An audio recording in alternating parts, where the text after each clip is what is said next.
Good morning. Story time with Roddy. So many people have always asked me like all these stories, like what is, tell me the craziest things you've ever done as a flipper and things you've experienced, good and bad. And let me tell you, I've experienced a hell of a lot. So here's a story that comes to mind. Years ago, I would say 2014, 2015, we're in Chicago.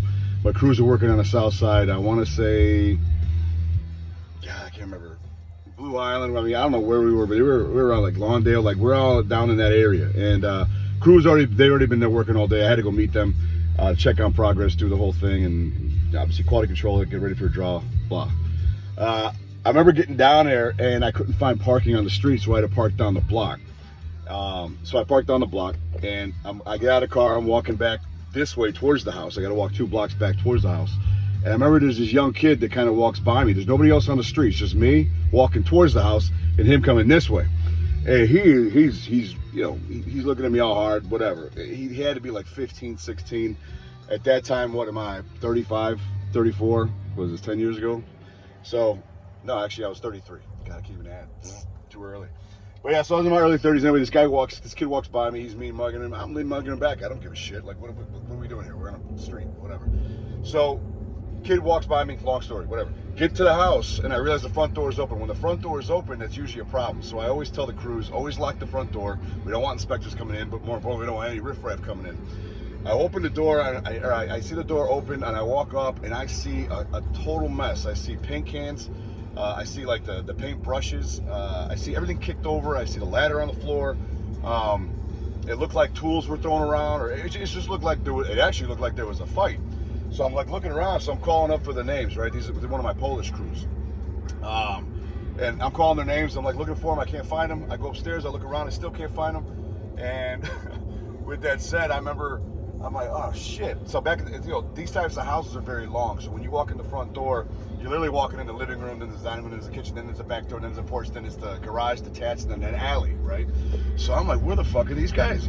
So I walk to the back door's wide open, and that's kind of where I see some blood, right? And I'm like, oh shit. So instinctively, I'm like, all right, something obviously happened. I thought that they fought each other. Like I figured there was some, they had a disagreement or whatever. Life happens. They're alpha males are alpha males. But I'm like, fuck. So I'm like calling this guy's name out the back door, and I hear nothing. And then I'm calling the guy, and then I hear him yelling from apparently down the alley. And he's like, get out of the house. He's like yelling at me to get out of the house. And I'm like a fool, like with my hands up, like, what the fuck are you talking about? I have my hands up. I'm like, where are you guys at? We need to be finishing this house kind of thing. I'm like yelling, right? And they come running back, and I can see that they have like a busted eye, and one has a busted nose. And I'm like, whew. I remember laughing at him. I'm like, what are you guys doing? I'm like, let's flip that shit. Like, that's all we got to do. He's like, we just got robbed. I go, what do you mean you got robbed? He's like, dude, 3 guys came into the house and at gunpoint and asked for, their wallets and all this shit.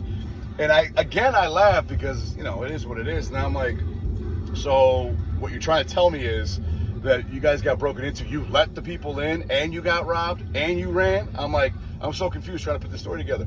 I'm like, so what ended up happening? He said, there's like these 3 young guys came in, guns pointed, asked for their money, and these Polish guys refused, apparently. He's like, I said, no, we ain't doing that shit. And I'm like, wow. I guess his name was like Saul, something like that.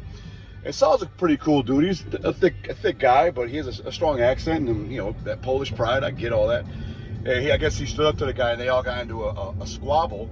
And I guess apparently somebody's gun went off, and they shot up through the ceiling. So I didn't know that. So I'm like looking around up, and sure as shit, there's a hole in the ceiling, like in the living room area of the front of the house. And I'm like, holy shit.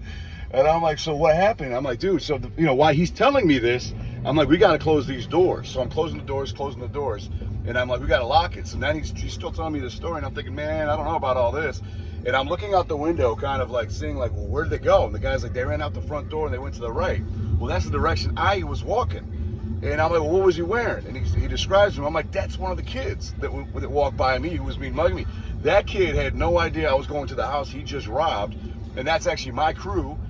God was with me that day. But it is what it is. And I'm like, holy shit. So it's all hitting me while I'm looking out the window. And I'm like, okay. So I'm like kind of looking down the block. And then it dawns on me. I'm like, shit, I got to walk 2 blocks that way. And, everybody's got to carry and conceal, but I don't have it on me, right? So it's in the car. I'm like, shit. I'm like, I got to walk 2 blocks back down that same spot. But I only saw one kid. They told me there was 3. So I'm like, where's the other 2? So he's telling me the stories, and I'm sitting there processing, how am I going to get out of this house? How am I going to get to my car? Then I told these guys, I'm like, bro, what do you guys want to do? Because they're shook, rightfully so. But like one guy's like, Luz just finished working. The other guy's like, I'm getting the fuck out of here. I ain't never coming back. And I'm over here going, shit, if these guys bail, what am I going to do? I got to replace them. I got to talk to the clients. I got to be, it was just a crazy situation, but it was very much real life. And long story short, I told these guys, I said, never open the door. And I go, why was the door unlocked? He goes, it wasn't unlocked. He actually said it was actually open because they were bringing in some drywall and shit like that. I'm like, I go, so basically what they did is they watched you, they waited, and they got you. I said, did you give up all the money? He said, no. He said, they actually didn't. That their wallets were in the alley. I guess they ran it through their wallets. I don't know why. But long story short is like, it's dangerous, man. When you're in certain neighborhoods and there's certain things that are happening, like you're being watched, especially when you're not from that area, especially when they think you might be an easy mark. I mean, they're robbing postal workers. They're robbing UPS drivers. It's just insane. It's stupid. It's petty. It's terrible. It's tragic.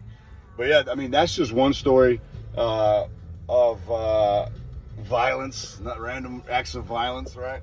But I've got many more, so I'm going to continue sharing stories. This is like 6 minutes. I apologize, but people want to know stories, man, so I'm going to start sharing stories. I might write a book about it. I've got I got crazy shit, man. Some of it's actually legendary, too, so I don't know if I can share all that. But stay tuned for more stories.